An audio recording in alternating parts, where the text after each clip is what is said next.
Hi everybody, this is Judy at Judy in the Kitchen.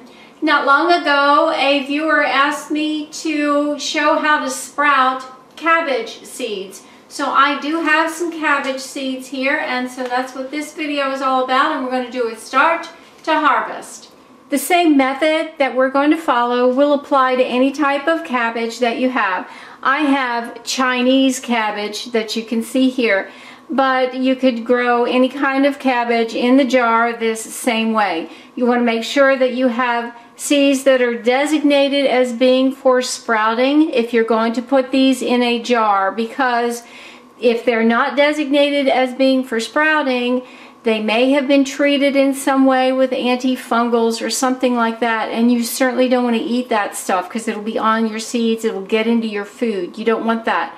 But sprouting seeds have not been treated with anything, and so therefore they're safe to use. So we need a mason jar. This is a 1-quart mason jar, and you want a sprouting lid. If you don't have a sprouting lid, you could use cheesecloth and a rubber band, and it would be just fine. And so what we're going to do is take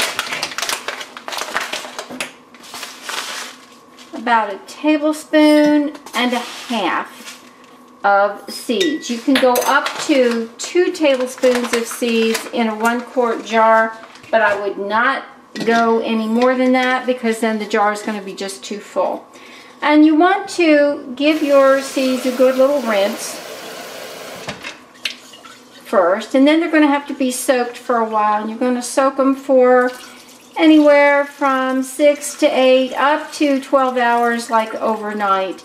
This is the morning time, so I'm just going to soak this during the day. It won't be 12 hours, but it'll be between 6 and 8 hours, and that will be fine. So I'm going to rinse them a couple times. Drain that water out, and then we're going to cover these seeds with water, and I'm going to take the lid off because I want to make sure that I get all the seeds covered up with water, and sometimes they stick to the side of the jar, and this just helps me to isolate any ones that have been moved around that way. Now we're just, whoops, I see some up there. Okay, well, I still see some. We're going to rinse them down in there so that they will have a chance to soak. And we're just going to put this out of the sunlight on the kitchen counter for 6 to 8 hours, somewhere in there. And I'll touch base with you when we're finished with that. Our seeds have soaked for right at about 8.5 hours. And like I said before, it could be anywhere from 6 to 12 hours. And so we just want to drain them. And then we're going to rinse them off a time or two. You want to make sure the water is on the cold side. You don't want to use warm water for that. Just cold water is good.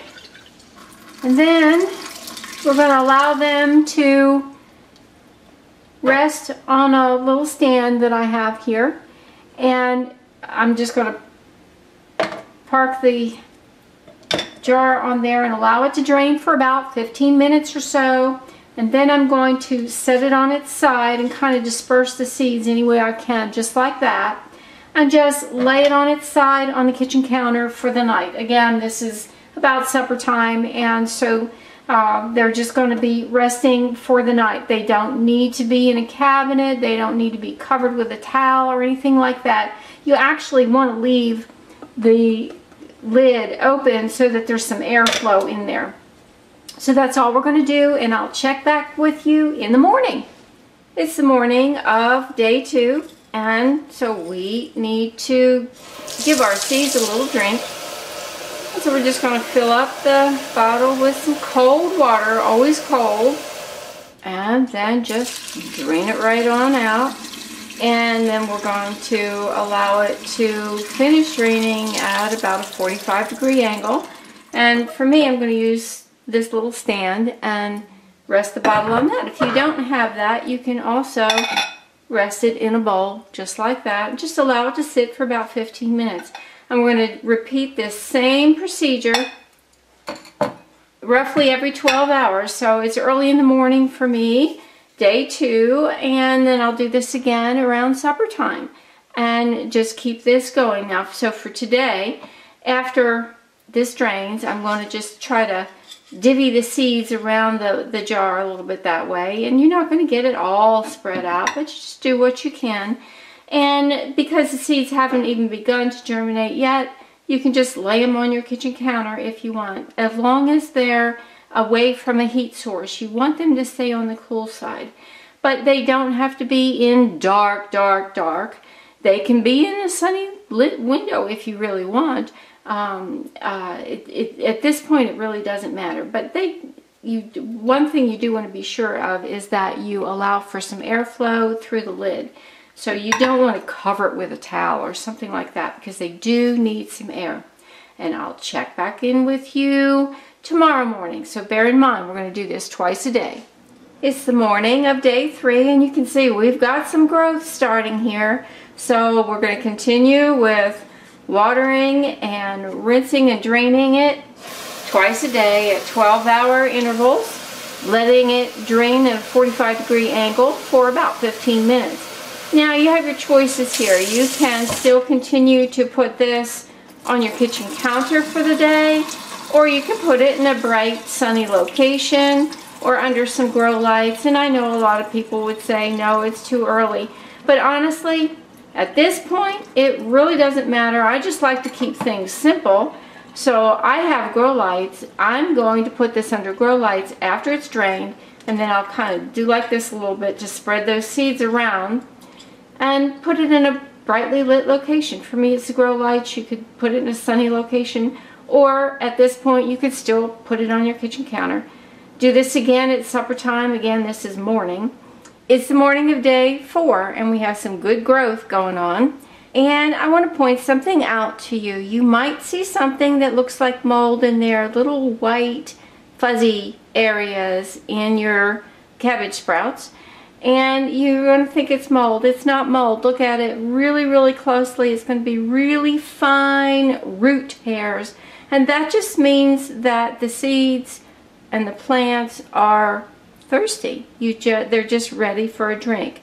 And that's little hairs that they develop, that they are reaching out for moisture of any sort in an effort to get a drink. So once you rinse them and drain them, that should go away. So as always, we're going to rinse and we're going to drain twice a day. Rinse it with cold water. And then with this amount of growth in there, I suggest that they definitely go under either grow lights or in a brightly lit location, so they can be developing chlorophyll as needed. So no need to worry about keeping them in the dark for the daytime, the 12 hours there. But at night, just like the plants outside, they need a respite. So don't worry about a brightly lit location 24/7. That's not it. 12 on the light, 12 off the light, just like outside. And we're going to do this every 12 hours or so, morning and evening, just like before.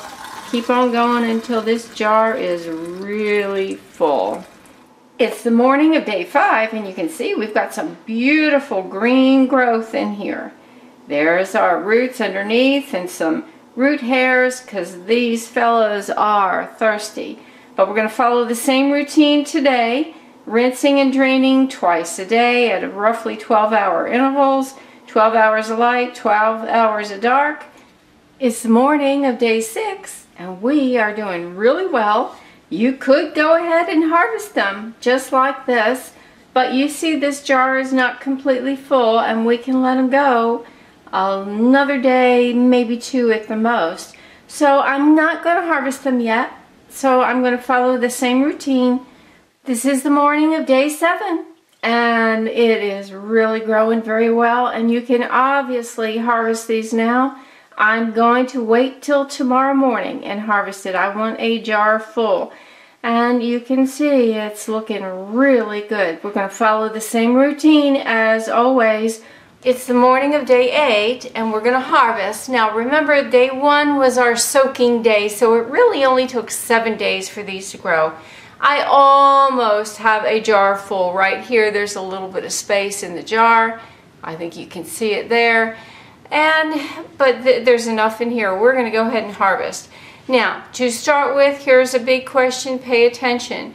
People want to know, if I water them before I put them away in the refrigerator? The answer is a big no, okay? It's the morning of day 9, and this would be a normal time to water them, but we're going to put them in the refrigerator. We're not going to water them.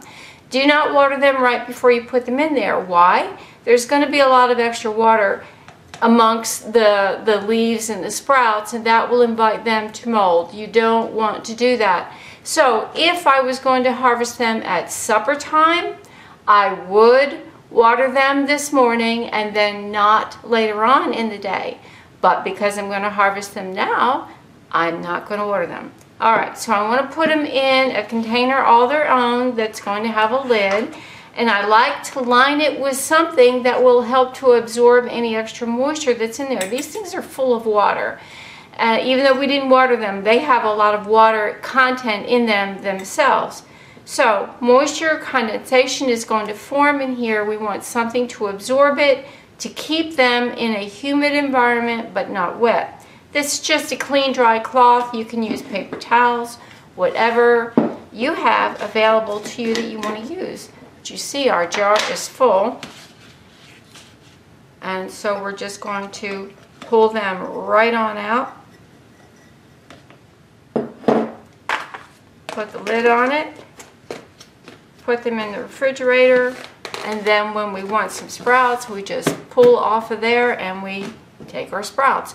Use them within 5 days. They don't keep all that long, so you want to use them up relatively quickly. Usually when I harvest a jar is when I get a fresh jar started. So today would be the day, or even tonight, to start some soaking and start over again. I do hope this helps you out. Let me know if you have any questions or comments below. This is Judy at Judy in the Kitchen. Bye for now.